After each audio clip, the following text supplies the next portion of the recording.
Pirmas žingsnis, nuo kurio reiktų pradėti, tai 360 km spinduliu nuo savo esamojo biuro paskleisti informaciją apie savo produktus. Registruokite, iš kurio taško gaunate paklausimus ir kiek jų virsta sutartimis. Antras žingsnis. Po 3-6 mėnesių susumokite rezultatus. Tose labiausiai nutolusiuose taškuose, kur buvo registruota daugiausiai sutarčių, įsteigite savo padalinį. Trečias žingsnis. Tegul padalinys vėl nustatytų spinduliu platina informaciją apie jūsų produktus. Tik jis turi nesibrauti į pirmojo biuro įtakos zoną. Tokiu būdu plečiamas tinklas ir padengiamas vis didesnis ir didesnis teritorijos plotas. Lygiagrečiai reiktų sekti taškus, kuriuose per apibrėžtą periodą sumažėja pardavimai. Periodą jūs turite nusistatyti individualiai. Tai priklauso nuo bendro įmonės gaunamo pelno bei produktų pobūdžio. Bet trumpiausią periodą reiktų laikyti 2 savaitės, ilgiausia 3 mėnesiai. Jei kuriame nors taške pardavimai ženkliai nukrito, reiktų siųsti specialistus iš kito regiono, kad jie įvertintų situaciją ir padėtų tame taške esantiems specialistams atrasti sėkmės raktą. Tačiau jei ir tai nepadeda pardavimų išjudinti, reiktų šį pardavimo tašką paprasčiausiai užgesinti.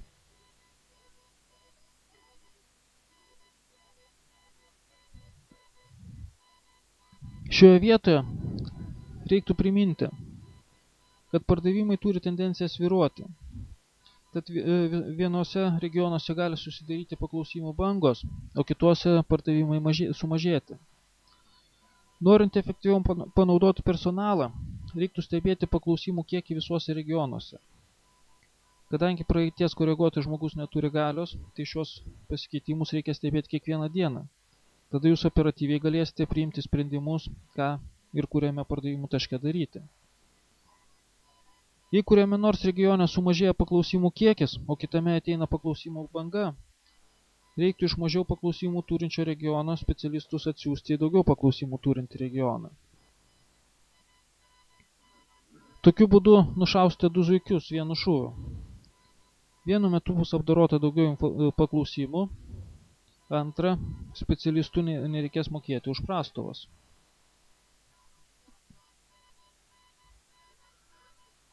Apibendrinant temą, priminsiu, kad norint išlaikyti ar padidinti pardavimus reikia. Pirma, laiką pradėti skaičiuoti nuo to paties taško, kaip ir klientas. Tai yra, valdyti pirminius pardavimo proceso etapus techninės specifikacijos paruošimo ir pasiūlymo pateikimo laikų kontrolę.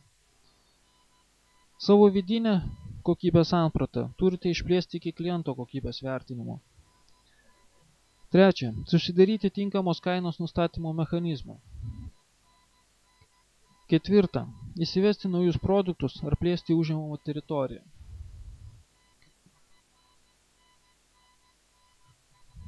Kuom jums galime padėti? Kad visa tai, ką pasakojame, nebūtų tik teorija, mes parengėme į tai įrankius, kuriuos galima nepriklausomai nuo įmonės dydžio greitai ir su nedidelėmis investicijomis įsidiegti. Jie leis jums išspręsti didesnę dalį minėtų uždavinių. Tai paklausimų valdymas, kurio pagalba galėtumėte registruoti informaciją, iš kokių regionų gaunate paklausimus, techninės dokumentacijos paruošimo bei pasiūlymų pateikimo terminų kontrolė, jų pagalba galima registruoti klientų pasiūlymo atmetimo priežastis ir panašiai. Taip pat sistemoje įdiegti sprendimai, leidžiantis operatyviai įvertinti darbuotojų krūvį ir jiems darbus paskirstyti tolygiau. Kad įrankio diegimas neužtruktų ir dar labiau sumažintume jūsų investicijas, mes paprasčiausiai išnuomosiu jums tos įrankius, įdiegtus mūsų serverį ir jūs galėsite internetu naudotis mūsų serverio resursais. Taip pat suteiksime individualias konsultacijas pardavimų krepšelio valdymo metodikos, darbuotojų motyvacinės sistemos sudarymo klausimais. Dėkuoju už dėmesį. Jei pageidaujate daugiau informacijos, prašome susisiekti su mumis.